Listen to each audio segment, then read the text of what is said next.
Amis jabaran la jabo amnu sogole do ona shu anikli oni yang mabie alam sa joyen kalo kile mu kan ani fla samba fla nu ban saba kuna foni folo Nations Unies kasi bleu mbe mali konna una ko mega fo san fela la an mi yere chi mo be se ki yere nga nasoro jumeni chi ni ko inflaina ni Musa Faki Mahamat makani ni ale yere Union Africaine ni mo na mbore no amitaka Senegal Macky Sall ale bena kambo Senegal jamana ko tigano fe 2024 wa kuna fodi wala li amno di awma aka flash info konna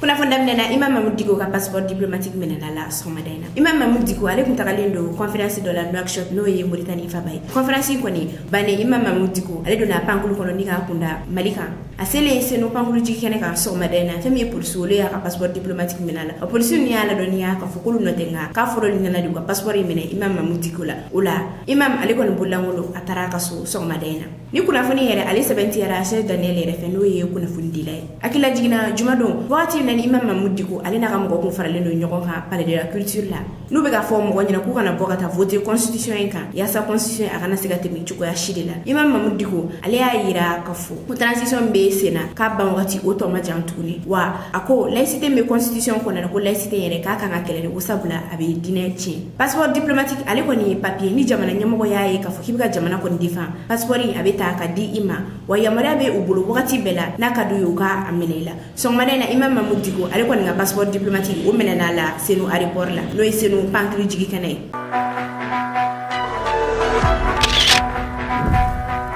abisimla wa flash info konana ministre matakali ka bom mali konana conseil national de la transition CNT o mo mana akuka bi alamsa joy kalo kile mo anifla conseil national de la transition CNT no ye député blomay o la ira ka fo ko akilambe mali gouvernement no ye ministre matakali ka bom mali konana kulbe akilen ko wa ya ira ka fo kubu yere ni akilen yere konana nga CNT mo ko ni wa nyini mali gouvernement fe kubulo nyombe mali aleni Nations Unies ni nyonje ko jija bulu nyomay akato sena mi e colonel mali jawni alere CNT nyomoy ale ko ya nyini mali gouvernement fe ko bulu nyombe mali ani jamana wero ni nyonje aleni bulu nyombe mali ani organisation international ni nyonje ko mali ka jiyo bulu nyomman ko ni ko to no fuka fo ko be o sabatira mali konnana CNT mo ko ni ukani gafe konnana we foli kerenkerene ke ni ka nyeshi anga kelegece faruma kubiga victoire chama ko ni so bamba chuka wa ubika baramunu ke sena ku ube abela jinen kalama ula CNT ko ni ayini mali forces armées malienne fe ku jija jamana ko ni lakanali aleni jamana la koloshila femi CNT mo ko ni we wole dake ka nyeshi mali abela jinen minu mali ko ani mali ko ka ku aglisi ku jija jamana lakanala wato mali autorité de la transition mo ko ula ko gele aminu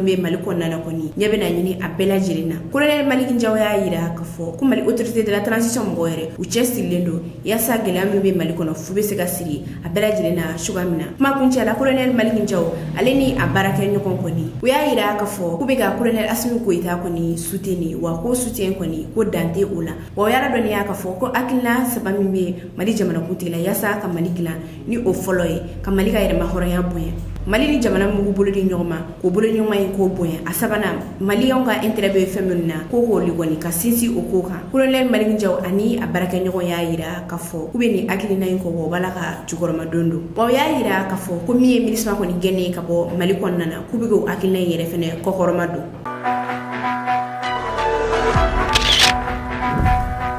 kuna foni flana Nations Unies ka kaski blembe mali konnana mo be se ki yere nyini na soro ubiga na kumu fula sanfala la nodu na kun yere ni Musa Faki Mahamat makani ni alere Union Africaine nyomoy Musa Faki Mahamat alika jado koni o charla antaro ni jey koni alitara don kelimna ngani jey yere konna takala jibaye ka fo Musa Faki Mahamat abiga kuma malik kuma koka Musa Faki Mahamat kani jey konna na ayira ka fo kuni asantam bonyamwe wakati mna alikuye Chad ministre des affaires étrangères wakati asoro alika kelege chokoni ulukme tisalit nukme kaski blela Nations Unies konnana Musa Faki Mahamat ayira ka fo kalikon willa kana nyela aka kelege choka ayira ka fo kuni asantani kaski blen koni ube mali konnana kasro una kuni ka beni kili asabati mali kono anika mali armée deme bamaga chikelena Musa Faki Mahamat ayira ka fo ko albi be uteka sega sabati mali konnana ko ola farafi jamana be koni kangi yere nyininga no gasoro na kumme ga fo kaski blen na mali kono nodu na ku yere Musa Faki Mahamat ka laselu kɔnɔna a y'a yira k'a fɔ ko nin casque bleu ninnu yɛrɛ tile o tile u ka dépense bɛ bɛn CFA wari miliyari 2 de ma. Musa Faki Mahamat ale y'a ladɔnniya k'a fɔ ko gɛlɛya minnu bɛ farafin jamana kɔnɔna na kɔni ko farafinw yɛrɛ u sen bɛ a ko la sabula ko farafinw de bɛ wuli ka taa u kunsi nanzaraw ma u tɔn siɲɛw ye k'u ka wuli ka na u dɛmɛ ko la nanzaraw u bɛna farafinna kɛ u sago kɛ yɔrɔ ye. Musa Faki Mahamat y'a yira k'a fɔ ko kɛlɛ bɛ farafin jamana kɔni kɔnɔna na i bɛ taa sɔrɔ mɔgɔ jamana wɛrɛ de bɛ kɛlɛ in kɔfɛ walima jamana fila olu de bɛ ɲɔgɔn na u bɛ ka n'u ka kɛlɛ kɛ farafinna yan nɔ. Musa Faki Mahamat n'ale yɛrɛ ye Union Africaine ɲɛmɔgɔ ye a y'a yira k'a fɔ ko ni kɔlɔlɔ de kɔni bɛ farafinna ni wagati in na. Musa Faki Mahamat ale ka nin jɛn in kɔni bɔlen fɛn min ye farafinw ye kɔni u ye jɛn in kɔni cari bɔlɔlɔ sira caman de sanfɛla la wa u y'a yira k'a fɔ ko colonel Assimi Goïta ale kelen k'a laɲini ko MINUSMA a ka Mali dugukolo bila pewu ko kisɛ de bɛ o ko in na. Min ye Union Africaine ɲɛmɔgɔ yɛrɛ n'o ye Musa Faki Mahamat ale kɔni y'a yira k'a fɔ ko ni casque bleu ninnu kɔni u nakun tɛ ka bɛn sabati Mali kɔnɔna na ko n'o tɛ san 10 u bɛ Mali la yan nɔ wa ko militaire ba 15 k'olu bɛ se ka dɛsɛ cogo di k'u ka baara kɛ a kɛcogo ɲuman na ni Musa Faki Mahamat yɛrɛ kuma kan ni ale ye Union Africaine ɲɛmɔgɔ ye nka an ka jɛ an ka yɛrɛ ka kɔrɔfɔ lamɛn a bɛ ka dantigɛli kɛ nanzarakan na Mali kunkanko kan. Il y a 10 ans, je me souviens et j'ai retrouvé mon ami le général Kazoura qui est dans la salle. J'étais parti au nord du Mali, à Tessalit. J'étais ministre des Affaires étrangères du Tchad. Il y avait la mission donc des Nations Unies où des contingents ont été déployés à l'extrême nord du Mali parce que de Bamako à Tessalit, il faut 2h30 d'avion pour y arriver. 10 ans après, malgré la présence d'une mission de maintien de la paix, malgré la présence d'autres forces, parfois à la demande du pays lui-même, la paix n'est pas revenue dans ces pays. Et aujourd'hui, si on analyse la situation au Mali et dans la région du Sahel, on est en droit de nous interroger sur la pertinence d'un certain nombre d'actions, conscientes ou inconscientes, qui n'ont pas donné les résultats attendus. Dans tout conflit, en Afrique en tout cas, très souvent, il y a le facteur d'ingérence extérieure. Parfois comme cause du conflit, mais dans tous les cas, un élément de complexification de ce conflit. Très souvent, l'Afrique est apparue comme une terre de proxy war, de guerre par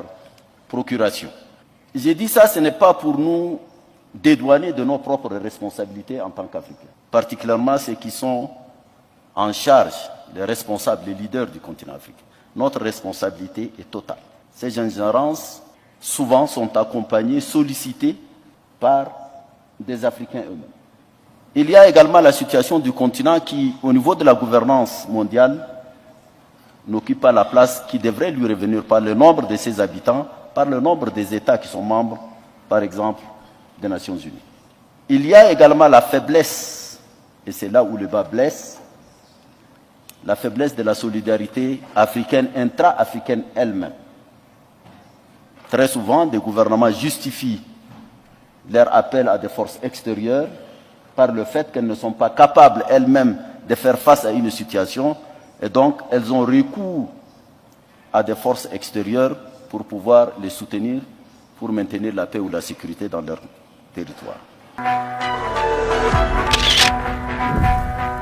Kunnafoni sabana Kidal CSP PSD ni mɔgɔ ninnu ko k'u t'u yɛrɛ ye constitution in kɔnɔna na kunu LG ɲɛmɔgɔ n'o ye Maître Mustafa Sisi ale y'a ladɔnniya k'a fɔ ko carré do référendum vote o kɛra Mali fan 14 kɔnɔna na wa ko siga tɛ kuma in na. Maître Mustafa Sisi a y'a yira k'a fɔ ko référendum vote kunfɔlɔ jaabi k'olu bɛna nabɔ sini juma o kelen min ye CSP ye ni o ye jɛkulu ye Kidal olu kɔni ye sɛbɛn bɔ sɛbɛn kɔni kɔnɔna na o y'a yira k'a fɔ ko référendum ko kuma min bɛ n'a bɛ k'a fɔ k'o kɛra k'olu t'u yɛrɛ ye ni référendum in kɔnɔna na cogo si de la. Mɔgɔ min yɛrɛ tɛgɛ nɔ bɛ sɛbɛn yɛrɛ la ale ye Mohamed El Mahul Ramadan ale y'a ladɔnniya k'a fɔ ko sani o cɛ k'olu yɛrɛ kun y'a laɲini ko ni référendum yɛrɛ a ka bɔ a dɔgɔkɔrɔ wa k'u kun y'a laɲini ko fɛn dɔ ka kɛ constitution kɔnɔna na nka k'u m'o si kɛ o la u y'a yira k'a fɔ ko fɛn fila kɔni bɛ olu t'u yɛrɛ ye o kɔnɔna na cogo si de la ni o fɔlɔ o ye référendum ye a filanan o de ye MINUSMA tagalen ka bɔ Mali kɔnɔna na u y'a yira k'a fɔ ko ni MINUSMA kɔni taara ka bɔ Mali kɔnɔna na k'a bɛ kɛ kɔlɔlɔ belebeleba de ko sabula kɔrɔnfɛla la dugu dɔw bɛ yen nɔ ni u sɛgɛnnen don bamaga ci kɛlɛ la kɔngɔ b'u la minɔgɔ b'u la ko MINUSMA mɔgɔ de bɛ wuli ka taa balo di o dugu den ninnu ma k'o la ni ministre ma kontara ka bo mali konan ka bi ke kololo belebele bare mali koron fan dugu chama ma ni jakulu mo ko ni kelen ku ga sebe ko ni bo mo chama ni bora ki fela fo do ya yira ka fo ko sema CSP ko olu te se ga fo ku be mali representer mali koron fela la chugo shilila do fene ya la doniya ka fo ko sema walma CSP mo ko ni uta keme sara la ko koron fela la ku ye kelen doro ne gola ku te se ga fo ku sigi chugo shilila ka fo ku ye kuma koron fe mo ko bela jile to kola arazelma ni ale yere dugu be sema mo ko bulu ni ale yere be gunda marala ni dugu tigi mo do olu ko ni bora ka kuma wi sebe yere bo ni o sebe o bora joen kalo kilimba sebe ko na no ya yira ka fo ko sema mo ya nyin ulu fe ku se o kana yi referendum vote la nga ko de ku na fo ni soro ka fo ko referendum vote o kera ulu ka dugula nga we ala do ni ya ka fo ko be se ga 70 ko fe mi referendum vote ko ni ko make ulu ka dugula ko mo mi yere be ga ni kuma ifo ko prevu tubulu wa ko jafui de tubulu mba 70 ya ka fo ko karido referendum vote ko kera arazelma ka bo kada akulo kan kuna fondo ko ni dili ama oli jago al nasoro an felate nga ni kuna fon ko ndi bela jirimbiga tomota tomo akonnana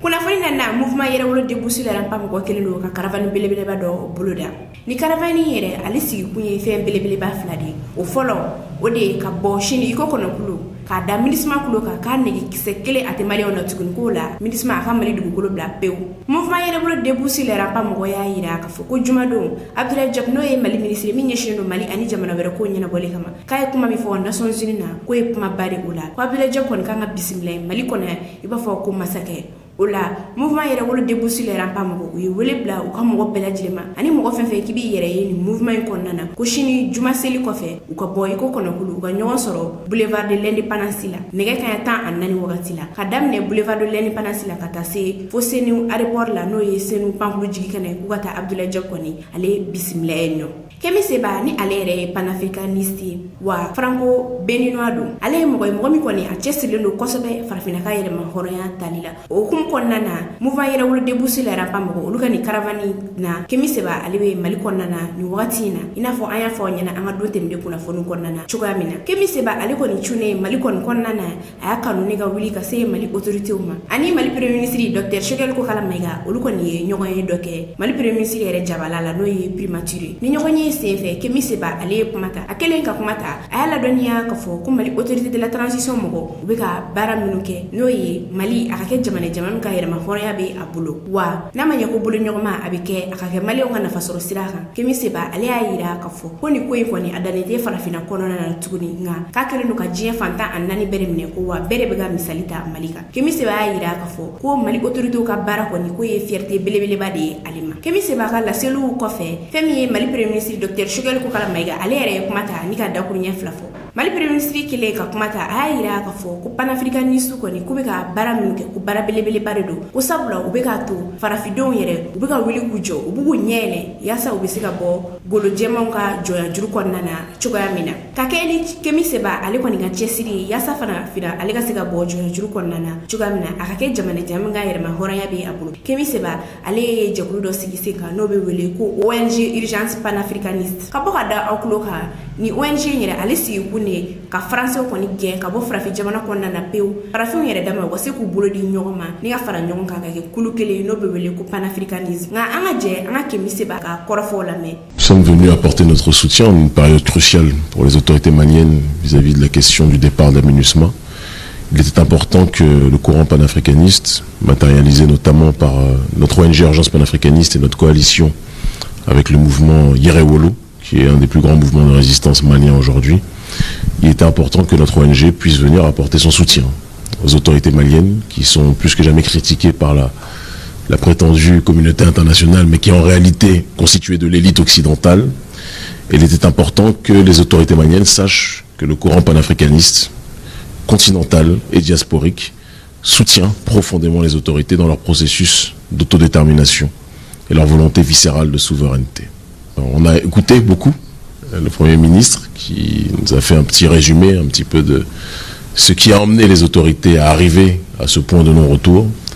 mais qui est en réalité un point de départ réel pour un processus d'élévation et de souveraineté enraciné dans le cadre de la réalité de nos populations qui veulent, je pense, un peu partout sur le continent, une autodétermination, une libération viscérale dans ce XXIe siècle. Et je pense qu'on est dans une logique de château de cartes. Les cartes sont en train de tomber une à une. Au départ, les gens pensaient que le problème, c'était le gouvernement français uniquement. Non, le problème, c'est l'impérialisme, de manière générale. Et l'impérialisme a pris le manteau de l'oligarchie occidentale et de ce qui se présente comme la communauté internationale, mais qui n'est rien d'autre que l'élite d'Occident. Nous ne sommes pas anti-occidentaux. Nous sommes simplement dans une démarche de dire que ce qui est valable pour les peuples européens doit être valable pour les peuples africains aussi. Il n'y a pas de raison que nous soyons le laboratoire d'expérimentation de toute force de déstabilisation exogène. Et c'est la raison de notre présence ici. Je pense que le Premier ministre était ravi de savoir que les panafricanistes soutiennent l'urgence panafricaniste Yéré-Wolo. Et les panafricanistes, de manière générale, soutiennent plus que jamais le gouvernement malien.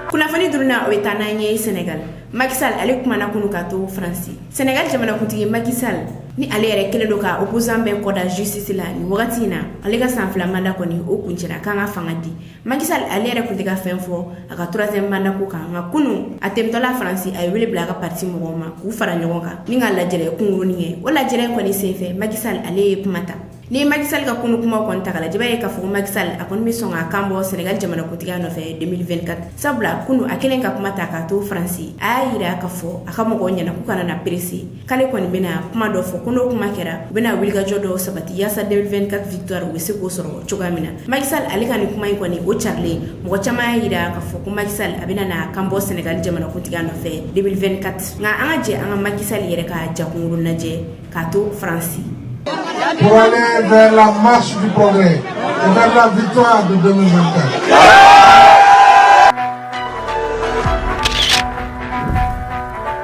Bi kunafoni amina kunche mika we defuko de ay kunafoni soro ko sibiri do juin kalo kile mugan annani femi ye defu résultat ko ni olu bela jelemina bo nege kanya shegi wagati la ola ama fo defu kala bela jelema ku be bonne chance ala kan klodo kibara dumona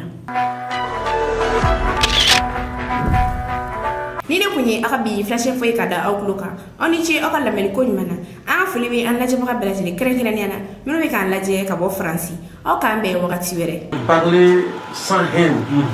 ça fait pitié parce que na fora ka fo ko am 2 minutes ko bi mo do e juga ta ka ben secret ka passer secret mo do e marfata ka fo ko ba ci ko atira c'est bien si kamiri quoi c'est iti bentoy ni ma bentoy ni beni sara i ba be ke joye goy ma fo mo yanten sans fait temps parce que au lit ni mu ka fo mo i ba be ke joye de parce que fa bol todo grâce à c'est pourquoi il va y moi là il y a des émissions d'aller ka débat d'aller pour que mo ka se ka c'est-à-dire pour contribuer à la formation politique et idéologique il y a des gens qui appellent pour dire que non c'est pas comme ça qu'on peut chasser Barkhane c'est pas comme ça qu'on peut chasser la France. Je dis j'ai dit alors ta solution c'est quoi? Quand on boit la message, j'ai dit attendez, dégage. Bon Alina. Les gens disent que bon moi je suis pas trop diplomate avec les gens. J'ai dit non, moi je suis un guerrier. Je n'ai pas besoin de mauvais soldats. C'est au front, on est au front. Les soldats qui sont c'est pas qui sont indisciplinés, indélicats, mal formés. C'est des fardeaux, n'est-ce pas? Clairement. Des boulets. Des boulets. Il faut les mettre de côté pour les caresser. Donc, à Fourou, il y a un diamant d'Afara. Mais tu sais qui dakas non bon. Il va carrément. À Fourou, pour ministre Katakwa. Tellement qu'à Balou là. Hein? Allez, il y a un automatisme là. On faut le mettre pour et tout ce nom. Donc, finalement, Ibn Amounié, on peut continuer, non? Non, ça va venir. Ça va venir. Oui, groupé. Ah bon? Ça va nous prendre un peu. Voilà. C'est la France. Ouais. D'avoir nu. La MINUSMA. C'est ça un peu. Bon, on va en profiter pour prendre un peu de.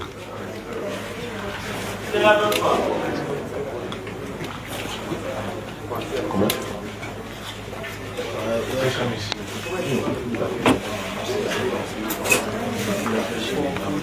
Tu as un verre, toi. Tu as un verre. Ah oui, mais c'est ça. Faites quoi? C'est la fête quoi. Il fait chaud.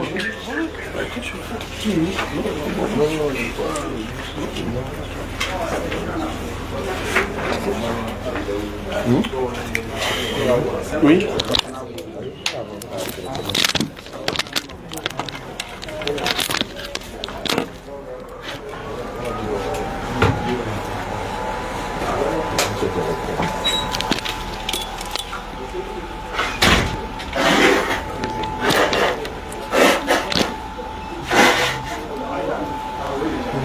Voilà, on va accueillir les membres de la voiture, on va groupe sans faire.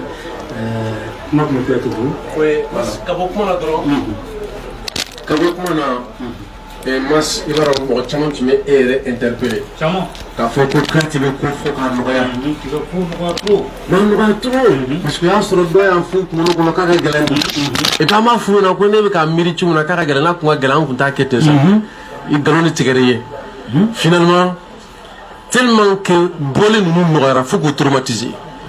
mais a ma se o fana ka courage sɔrɔ k'o fana fɔ k'a fɔ ko tiɲɛ na olu kun bolo k'a tɛ se ka kɛ de donc ne bɛ min ɲini u fɛ dɔrɔn bɛɛ n'a min fɔ k'u ka tubi u ka segin ka na faso ma u ka tubi u ka segin ka na yɛrɛya ma u ka tubi u ka segin ka na faso kanu ma an ka kan yɛrɛ o de ye tiɲɛ ye donc mas an bɛ min fɔ bɛɛ lajɛlen ɲɛna politikimɔgɔ minnu ye jamana tɔnɔmada ka jamana labila ka jamana lagosi u k'a dɔn k'u tun bɛ fɛn na min tɛ politiki ye u tun bɛ faso janfa de kɔnɔ u tun bɛ faso namara de kɔnɔ donc bi jeunesse min filɛ ka nin baara in kɛ n'u y'a ye ka nin bɛɛ ye mɔgɔ fana k'a dɔn ko jeunesse fana marali ma nɔgɔn dɛ non o ma nɔgɔn dɛ cette jeunesse qui a osé risquer tout pour faire face à ce combat pour faire face à des hommes à des hommes sataniques pour combattre les ténèbres, alors que nous sommes conscients que nous ne pouvons combattre les ténèbres impunément. Ça c'est clair. Quand on se met à combattre les ténèbres, ça risque peu.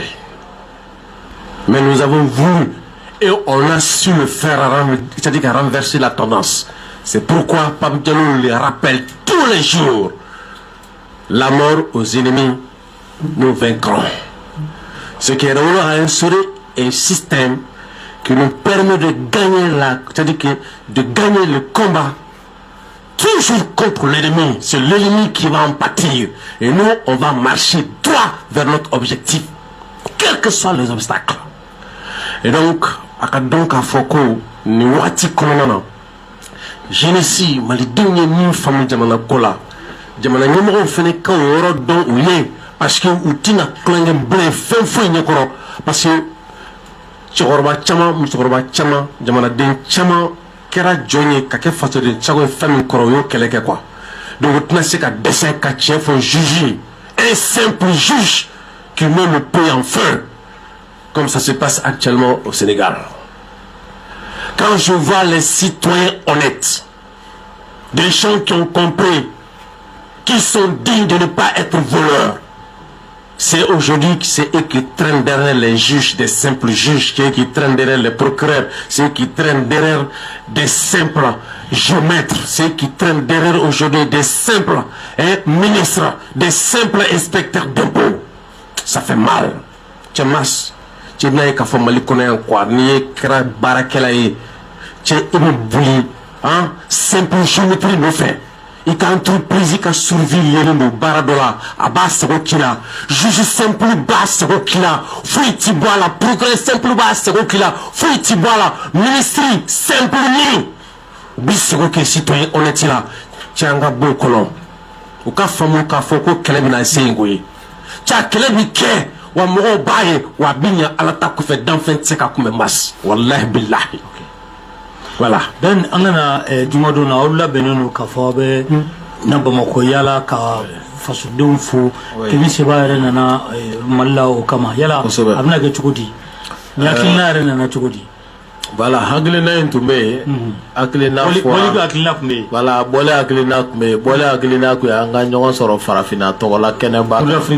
Tour d'Afrique la katagama kata sesenu kata minisma ka yoro koli ka datugo kuga bara bana unga jamana kono o de kunye boli kunye o jamana nyamo ko kama se jamanadenw ko kɛ k'aw ŋunanfa k'ale y'o dɔn kaban u taalen min kɛra o sira fɛ an bɛ bɔ ka peuple de fo parce que bɛɛ de gagnera ka Abdoulaye Diop ye discours kalan an bɛ ka taa wuyi meeting na stade la ne ka téléphone ma jɔ fɔ bi hali sisan an bɛ émission na message de félicitations u bɛ fɛ ka victoire attribuer anw na quoi yɛrɛ wolo la anw tɛ quoi ayi mais aw b'a la dɛ non mais anw tɛ quoi maswala anw tɛ mais aw b'a la dɛ peuple malien et la paternité de cette victoire c'est au peuple malien c'est pas à yɛrɛ wolo seul quoi yɛrɛ wolo fait partie Kemi Seba minnu bɔra kɔfɛ ka n'an dɛmɛ et bien d'autres fɛn fɛn y'an dɛmɛ par exemple n bɛ miiri diaspora la nin yɔrɔ la kosɛbɛ cogo min na Momo Jara ale de kɛra mɔgɔ fɔlɔ ye k'a ka billet ta ka bɔ Faransi